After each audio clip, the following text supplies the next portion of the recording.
Here's why you play Terizla, the executioner in the EXP lane.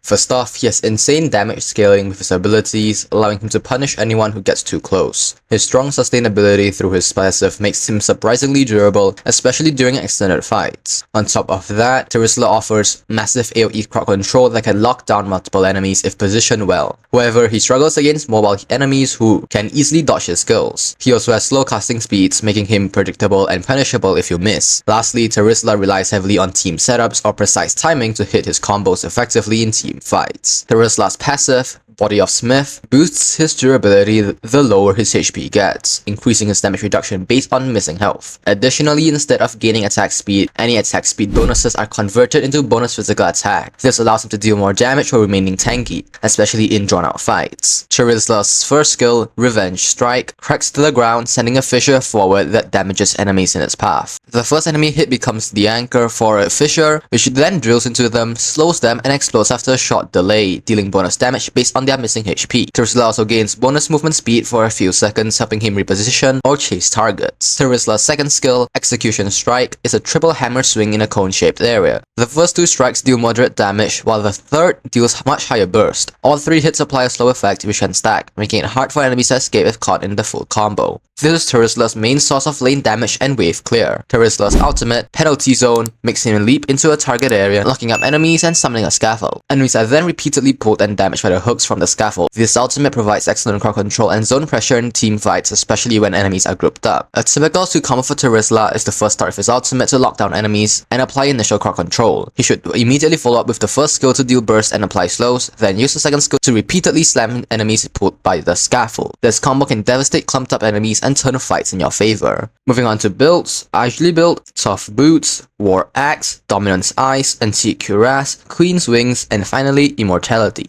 These are the emblems that go along with this build. As for battle spells, the best battle spells for Terizla in my opinion are Flicker, Vengeance, or Revitalize. Flicker is the best pick if you want an aggressive play to guarantee a land of the ultimate by repositioning. Vengeance helps you survive during all-ins, especially against burst damage dealers, and Revitalize can also be useful when facing long team fights or heavy poke damage as it provides healing for both you and your allies. Terizla is strong against heroes like Zilong and Sun, who are melee fighters with lower burst or durability. They struggle to survive Terizla's combo, especially when pulled into his scaffold. However, he's countered by heroes with high mobility or long range such as Arlott and Leslie. These types of heroes can kite him easily and punish him during his long windups. Terizla pairs best with initiators like Atlas and Katokacha, who can group enemies together, giving Terizla the perfect setup for his ultimate and area damage. You start by upgrading the second skill level 1 for the wave clear and lane pressure. Then max the second skill first, followed by the first skill, and most importantly upgrade the ultimate whenever available. As Terizla, don't rush into fights without setup. You're strongest when enemies are locked in place or distracted, so hide in bushes before fights so you can land your ultimate without being interrupted. Use your first skill to zone or slow enemies trying to escape or engage, and combo with your second skill to make them stay in your damage area longer. Time your abilities carefully. Since you can't attack fast, each strike must hit. If you're getting focused on, use a better spell to sustain or flicker away while your team follows up. Finally, don't waste your ultimate on only one target unless it is a high priority enemy like the jungler or mage. Aim for team impact whenever possible. Patience, positioning, and timing will decide whether you dominate or disappear.